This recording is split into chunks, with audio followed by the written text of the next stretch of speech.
नमस्कार साथियों, smart study with NR sir में आपका हार्दिक स्वागत है। अगर आपने चैनल को सब्सक्राइब नहीं किया तो चैनल को सब्सक्राइब जरूर करें।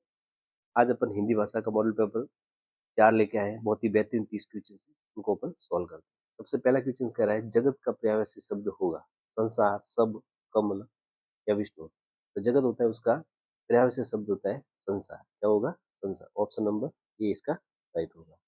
अगला क्वेश्चन, प्रसंड शब्द में उपसर्ग है, इसका अपन टुकड़े करेंगे तो प्रधन चंड, प्रधन चंड। इसमें उपसर्ग आ रहा है प्र, यानी option number C, option number C इसका राइट हो जाएगा। अगला क्वेश्चन, अगला क्वेश्चन कह रहा है स्वार्थ में संधि है, तो स्वार्थ की अपन संधि विस्तृत करेंगे तो सव, धन, अर्थ, सव, धन, अर्थ। दोनों अ आ रहे हैं, अधन, अ, तो दोनों मिलकर अ मिलकर क्या बन जाएगा? आ, यानी इसमें दीर्घ संधि है। कौन सी संधि है? दीर्घ संधि। अगला क्वेश्चन है चौथा, वृद्ध शब्द का विलोम शब्द है अरुण, युवा, स्त्री, लक्ष्मी। तो वृद्ध शब्द का विलोम शब्द होगा वो होगा युवा। ऑप्शन नंबर बी इसका राइट होगा। अगला क्वेश्चन है किस शब्द में उपसर्ग व प्रत्यय दोनों है? अब जैसे लिखिए प्रीपुष्ट, तो प्री के अंदर, इसके अंदर क्या है? प्री उपसर्ग हो जाएगा, पुष्ट मूल शब्द हो जाएगा। भारतीय, तो भारत क्या हो जाएगा? मूल शब्द, और ई क्या हो जाएगा? प्रत्यय हो जाएगा। जगत और पराधीनता, पराधीनता के अंदर क्या हो जाएगा? प्रा, धन, अधीन, धन, ता। तो प्रा क्या हो गया? उपसर्ग हो गया, और ता क्या हो गया? प्रत्यय हो गया। उपसर्ग होता है वो हमेशा आगे लगता है, और प्रत्यय होता है वो हमेशा पीछे लगता है। तो प्राधीनता, अधीन मूल शब्द हो गया इसके अंदर, और प्रा उपसर्ग और ता प्रत्यय हो गया, यानी ए ऑप्शन इसका राइट हो जाएगा। नेक्स्ट, छठा क्वेश्चन कह रहा है साहित्य लिखने वाले व्यक्ति के लिए एक शब्द है, साहित्य लिखने वाले व्यक्ति के लिए एक शब्द है साहित्यज्ञ, साहित्य, साहित्यकार, इनमें से कोई नहीं। इसमें सीधा सा आंसर है, जो साहित्य लिखता है उसको कहते हैं साहित्यकार। अगला शब्द, प्रादेशिक शब्द का अर्थ होगा प्रदेश से संबंधित, प्रदेश, प्रदेश का, देशी। तो सीधा सा आंसर इसका होगा प्रदेश से संबंधित। ऑप्शन ए राइट है। अगला क्वेश्चन, आठवां क्वेश्चन कह रहा है भाषा का बहुवचन होगा भाषाओं, भाषाएं, दोनों, भाषादी। अब अपने को यहाँ पे दोनों लग रहे हैं, लेकिन इसका राइट आंसर होगा भाषाएं। क्या होगा? भाषाएं, ना कि भाषाओं। जैसे आपने अधिकतर न्यूज़पेपर या अधिकतर किताबों में आपने देखा होगा, जैसे महिला होती है, महिला, अब महिला का बहुवचन बनाते हैं तो अधिकतर में गलत आता है। कैसे आता है? ये आता है महिलाओं, महिलाओं, ये अधिकतर लिखा हुआ आता है, जो कि क्या होता है? गलत होता है। इसका शुद्ध हिंदी के रूप से देखें तो इसका बहुवचन होगा महिलाएं। क्या होगा? महिलाएं, यस होगा, ये इसका शुद्ध रूप होगा, ना कि महिला। इसी तरीके से भाषाओं नहीं होगा, क्या होगा? भाषा है, इसका शुद्ध रूप होगा। नेक्स्ट, नवा प्रश्न दे रखा है सरकार शब्द में लिंग है स्त्रीलिंग, पुल्लिंग, दोनों, इनमें से कोई नहीं। मैंने इसका एक बेहतरीन वीडियो डाल रखा है यूट्यूब पे, उस पर जाके एक बार आप विजिट करना और देखना, बहुत आपके जितने भी डाउट है सारे क्लियर हो जाएंगे। इसमें कह रहा है स्त्रीलिंग, पुल्लिंग, इसके लिए क्या करना है आपको? अच्छा, अच्छी, जो शब्द दे रखे हैं उसके आगे अच्छा, अच्छी के प्रश्न करना है। तो जिसके साथ में अच्छा के साथ में सेट हो रहा है तो पुल्लिंग हो जाएगा, अच्छी के साथ में हो रहा है तो स्त्रीलिंग से हो जाएगा। तो देखिए, अच्छा सरकार सेट नहीं हो रहा है, अच्छी सरकार इसके साथ में सेट हो रहा है, यानी स्त्रीलिंग शब्द होगा। सरकार शब्द क्या है? स्त्रीलिंग शब्द है। नेक्स्ट, अगला क्वेश्चन क्या रहा है, तब तक हिंदी अपना खोया हुआ सम्मान वापस नहीं पा सकेगी, वाक्य में काल है।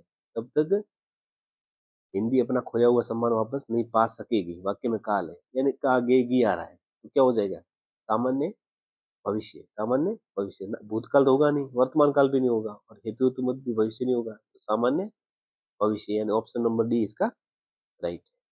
अगला क्वेश्चन, अगला क्वेश्चन 11वां कह रहा है निम्नलिखित में से क्रिया विशेषण उपवाक्य है, क्रिया विशेषण उपवाक्य है। मेरे पास एक गुड़िया है जो नाचती है, मेरी इच्छा है, ये संज्ञा उपवाक्य किया गया। जब बारिश हो रही थी तब मैं घर पे था, कविता ने कहा, ये भी संज्ञा उपवाक्य काके किया गया। इसमें ऑप्शन जब और तब, ये दोनों आपस में क्या कर रहे हैं? जोड़ रहे हैं, तो ये क्रिया विशेषण उपवाक्य। ऑप्शन नंबर सी इसका राइट होगा। नेक्स्ट क्वेश्चन, 12वां क्वेश्चन कह रहा है छात्रों ने परिश्रम किया वे उत्तीर्ण हो गए, इस वाक्य में मिश्र वाक्य में रूपांतर होगा। रूपांतर होगा। तो पहला करें छात्रों ने परिश्रम किया और उत्तीर्ण हो गए, ये हो गया संयुक्त वाक्य हो जाएगा। परिश्रम करने वाले छात्र उत्तीर्ण हो गए, सामान्य वाक्य होता है। जिन छात्रों के परिश्रम किया वे उत्तीर्ण हो गया, यानी ऑप्शन नंबर सी इसका राइट हो जाएगा। अगला क्वेश्चन, अगला क्वेश्चन कह रहा है एक आंख से देखना मुहावरे का अर्थ है। काना होना ये तो बिल्कुल गलत है, अंधा होना ये भी गलत है, पक्षपात करना ये भी गलत है, समभाव से देखना। एक आंख से देखना मतलब सबको एक नजर से देखना, यानी ऑप्शन नंबर सी इसका राइट हो जाएगा। नेक्स्ट 14वां प्रश्न है बिल्ली के गले में घंटी बांधना मुहावरे का सही अर्थ है। कठिन काम संपन्न करना, जानबूझकर मुसीबत मोल लेना, मजाक करना, विपत्ति में पड़ना। यानी ये विपत्ति में पड़ना गलत है, मजाक करना ये भी गलत है, जानबूझकर मुसीबत में पड़ना ये भी गलत है, यानी कठिन काम संपन्न करना। ऑप्शन नंबर ए इसका राइट होगा।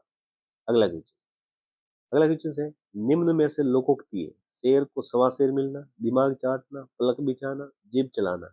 लोकोक्ति है शेर को क्या मिलना, सवा शेर मिलना, ये इसका राइट हो जाएगा। ऑप्शन नंबर ए इसका राइट हो जाएगा। 16वां क्वेश्चन कह रहा है ध्वन्यात्मक विधि के प्रतिपादक है। मॉरिसन, माइकल चैमर, अरस्तु, इनमें से कोई नहीं। जो ध्वन्यात्मक विधि थी इसके जो प्रतिपादक थे वो माइकल सैमर थे। कौन थे, माइकल सैमर। ऑप्शन नंबर बी इसका राइट होगा।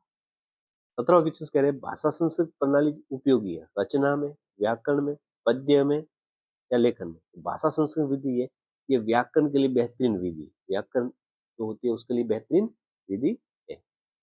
अगला 18वां क्वेश्चन कह रहा है निर्देशित स्वाध्याय प्रणाली का चौपान है। निर्देशित स्वाध्याय प्रणाली का चौपान है नियोजन, क्रियान्वयन, मूल्यांकन, उपयुक्त, सभी। जो इसमें है निर्देशित स्वाध्याय प्रणाली इसके सोपान नियोजन भी होता है, क्रियान्वयन भी होता है, मूल्यांकन भी होता है। इसका मतलब इसका उपयुक्त सभी। ऑप्शन नंबर डी इसका राइट होगा। अगला क्वेश्चन 19वां प्रश्न कह रहा है व्याकरण की प्राचीन एवं परंपरागत शिक्षण विधि कौन सी है। व्याकरण की परंपरागत और प्राचीन विधि, निगमन विधि, आगमन विधि, भाषा संस्कृत विधि, प्रयोग विधि। तो व्याकरण है उसकी जो विधि है वो है निगमन विधि। कौन सी विधि है, निगमन विधि, जो प्राचीन और परंपरागत विधि। 20वां क्वेश्चन कह रहा है नाटक शिक्षण विधि की उपयुक्त विधि है। नाटक शिक्षण विधि की उपयुक्त विधि है रंगमंच विधि, रंगमंच विधि, कक्षा अभिनय विधि, अर्थबोध प्रणाली विधि या व्याख्या प्रणाली। रंग इसमें हो गए कक्षा अभिनय विधि। कौन सी विधि हो जाएगी, कक्षा अभिनय विधि। ऑप्शन नंबर बी इसका राइट आंसर होगा। 21वां क्वेश्चन कह रहा है रेखीय अभिक्रम संबंधित है सूक्ष्म शिक्षण से, समूह शिक्षण से, अभिक्रमित अध्ययन से या इनमें से कोई नहीं। तो रेखीय अभिक्रम होता है वो अभिक्रमित अध्ययन से। ऑप्शन नंबर सी इसका राइट होगा। 22वां प्रश्न कह रहा है वार्तालाप की प्रधानता, वार्तालाप के पश्चात लेखन का आरंभ, व्याकरण शिक्षण का आगमन, प्रणाली, मातृभाषा की सीमित मात्रा में प्रयोग आदि भाषा शिक्षण इस विधि में पाए जाते हैं। आगमन विधि में, निगमन विधि में, प्रत्यक्ष विधि में, परोक्ष विधि में। तो ये सब पाए जाते हैं प्रत्यक्ष विधि में। किसके विधि पाए जाते हैं, प्रत्यक्ष विधि में, यानी ऑप्शन नंबर सी इसका राइट होगा। नेक्स्ट अगला प्रश्न कह रहा है भाषा शिक्षण में मूल्यांकन का प्रयोजन होता है। क्या प्रयोजन है, भाषा के प्रति रुचि जागृत करना, विषयों की जांच करना, अगली कक्षाओं में कर्मोन्वित करना या उपयोग सभी।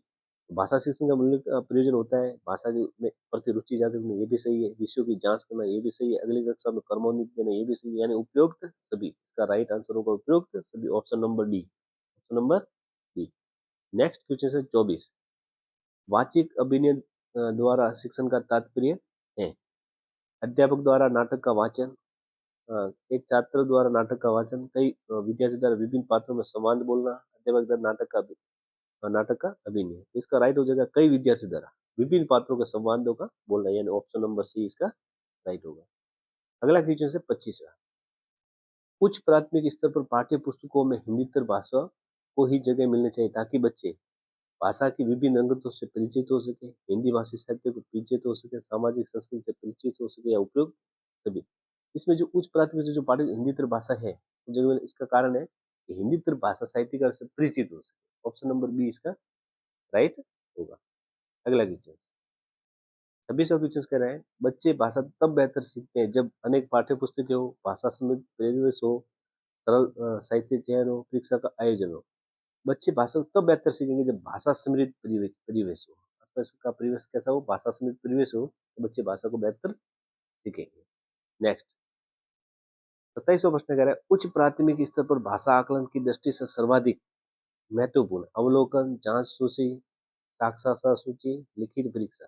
तो जो होता है इसमें होगा तो उच्च प्राथमिक आकलन की दृष्टि से सर्वाधिक महत्वपूर्ण अवलोकन, जांच सूची, साक्षरता सूची, लिखित परीक्षा। तो भाषा आकलन के लिए बच्चा क्या करेगा? सबसे पहले क्या करेगा? लिखित परीक्षा होगी, उसमें बच्चा पढ़ेगा। तो इसमें हो जाएगा ऑप्शन नंबर डी, लिखित परीक्षा। नेक्स्ट 28वां प्रश्न है द्वितीय भाषा की पाठ्यचर्या का एक लक्ष्य है कि प्राकृतिक भाषा ज्ञान में अर्जित दक्षता के रूप में दक्षता प्राप्त करना है, उच्च, सर्वोच्च, औसत, बुनियादी। इसमें हो जाएगा बुनियादी। कैसे करना है? बुनियादी दक्षता। नेक्स्ट अगला प्रश्न है भाषा के विभिन्न कौशलों को रूप में पढ़ने की अनुशंसा की जाती है, कर्मिक, एकीकृत, उच्च, निम्न। इसमें की जाती है कर्मिक। भाषा के विभिन्न कौशल होते हैं। भाषा के कौशल होते हैं तो उनको कैसे पढ़ने हैं? सुनना, बोलना, पढ़ना, लिखना। LHRW वो कर्मिक होंगे। सुनना, बोलना, पढ़ना, लिखना। Learning, speaking, reading, writing. यानी इसको क्रम से अपन सीख सकते हैं।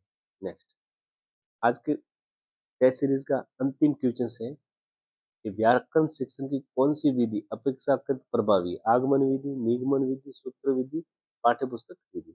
तो व्याकरण शिक्षण की जो प्रभावी विधि है वो होती है निगमन विधि। कौन सी होती है? निगमन विधि। ऑप्शन नंबर बी इसका राइट होगा। धन्यवाद। ऐसी टेस्ट सीरीज लेके अपन अगले वीडियो में मिलेंगे। अगर आपको ये टेस्ट सीरीज अच्छी लगी तो चैनल को सब्सक्राइब जरूर करें और वीडियो को शेयर भी जरूर करें। धन्यवाद।